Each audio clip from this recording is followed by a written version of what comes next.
ಒಬ್ರಲ್ಲ ಇಬ್ರಲ್ಲ 100 ಮಂದಿಗೆ ಇವನು ಮೋಸ ಮಾಡಿದ್ದಾನೆ. ಎಲ್ಲರ ಹತ್ರನೂ 8 ಲಕ್ಷ ರೂಪಾಯಿ ಹಣ ಕಿತ್ತಿದ್ದಾನೆ. ಇವನ ಮೋಸದಾಟ ಹೇಗೆ ನಡೆಯುತ್ತೆ ಅನ್ನೋದನ್ನ ಇಂಚಿಂಚಾಗಿ ತೋರಿಸ್ತೀವಿ ನೋಡಿ.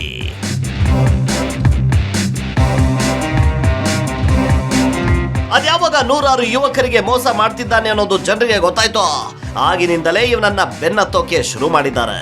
ಆ ಪೈಕಿ ಕೆಲವು ಯುವಕರು ಇವನ ತಂತ್ರಗಾರಿಕೆಯನ್ನ ಬಯಲಿಗೆಳೆದಿದ್ದಾರೆ. ಇವನು ಅಮಾಯಕ ಜನರನ್ನ ಯಾವ ರೀತಿ ಯಾಮಾಸ್ತಿದ್ದ ಅನ್ನೋ ಕೆಲಸವನ್ನ ಆ ಹುಡುಗರೇ ಬಯಲಿಗೆಳೆದಿದ್ದಾರೆ.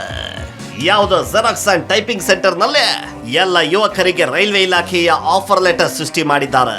ಆ ಪಟ್ಟಿಯನ್ನೊಮ್ಮೆ ನೋಡ್ಬಿಡಿ.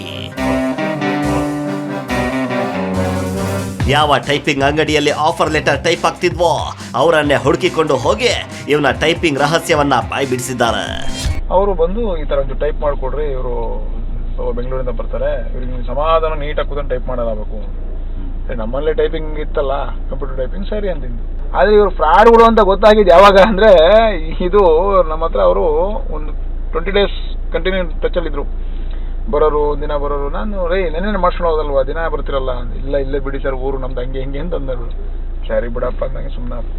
ಆಮೇಲೆ ನಮ್ಮ ಮನೆಯವರು ಇದೇನೋ ಫೇಕ್ ಇರ್ಬೇಕಣ್ರಿ ಅಂತಂದ್ರು. ಒಂದಷ್ಟು ಜನ ಇವನ ವಿರುದ್ಧ ಕಂಪ್ಲೇಂಟ್ ಕೂಡ ಕೊಟ್ಟಿದ್ದಾರೆ, ಆದ್ರೂ ಏನು ಪ್ರಯೋಜನವಾಗಿಲ್ಲ. ಒಂದಷ್ಟು ಪೊಲೀಸ್ ಸಿಬ್ಬಂದಿಯೇ ಇವನ ಜೊತೆ ಬೆಂಬಲಕ್ಕೆ ನಿಂತಿದ್ದಾರೆ ಎನ್ನುವ ಆರೋಪ ಕೂಡ ಇದೆ.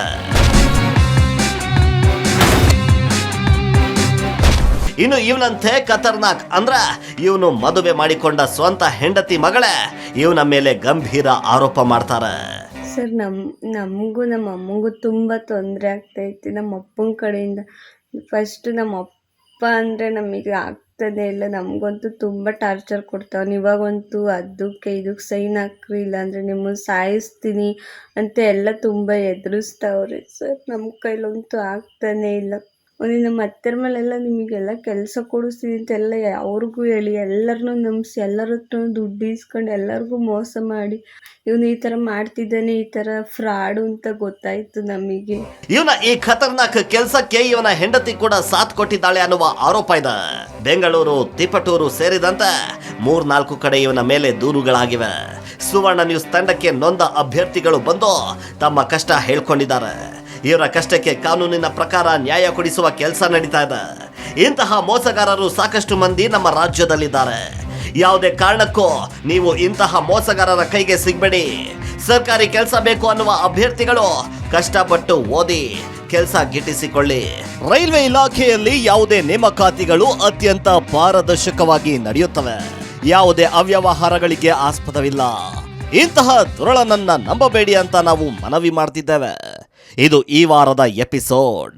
ಮುಂದಿನ ವಾರ ಮತ್ತೊಂದು ರೋಚಕ ಸುದ್ದಿಯೊಂದಿಗೆ ನಿಮ್ಮ ಮುಂದೆ ಬರ್ತೇವೆ.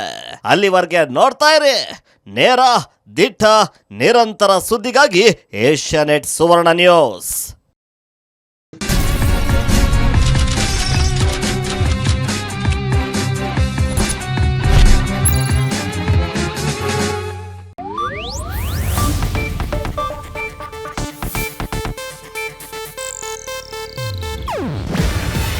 ಇದು ಏಷ್ಯಾನೆಟ್ ನ್ಯೂಸ್ ನೆಟ್ವರ್ಕ್ ಪ್ರಸ್ತುತಿ. ನೀವು ನೋಡ್ತಿದ್ದೀರಾ ಏಷ್ಯಾನೆಟ್ ಸುವರ್ಣ ನ್ಯೂಸ್.